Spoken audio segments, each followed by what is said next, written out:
Prosolv critical cleaning cycle using hermetically sealed equipment. Cycle start. The load-unload section is ready for the load to be inserted.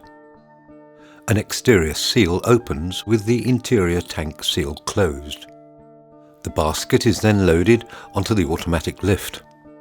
The seal to the exterior hermetically closed.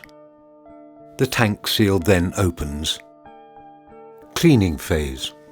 The basket descends into liquid Prosolv. Agitation is produced by ultrasonics or immersed sprays for a pre-programmed time. Vapour is produced by boiling Prosolv in the offset generator. Heating thyristors are controlled by a Vaportronic microprocessor, balanced to the workload. The basket is raised into the vapour control area to drain and dry parts. Cooling is produced by twin compressors operating on separate coil sets.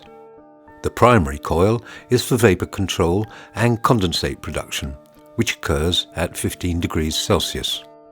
A secondary cryogenic coil at -20 degrees Celsius aids the scavenging of solvents and moisture from the solvent-laden air.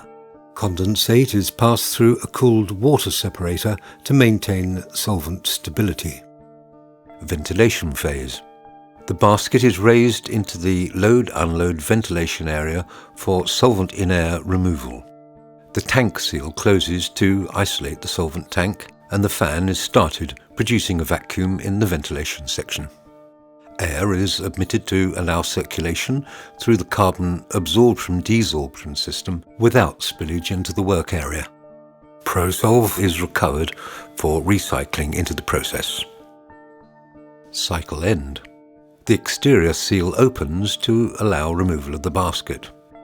The circulation fan runs continuously, protecting operators with zero emissions to the work area.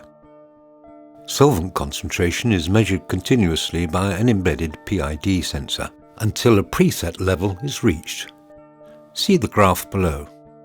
The x-axis represents cycle time in seconds, and the y-axis represents Prosolv concentration in air and is measured as parts per million.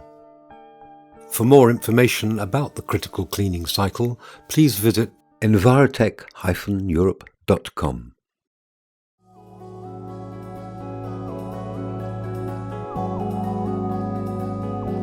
In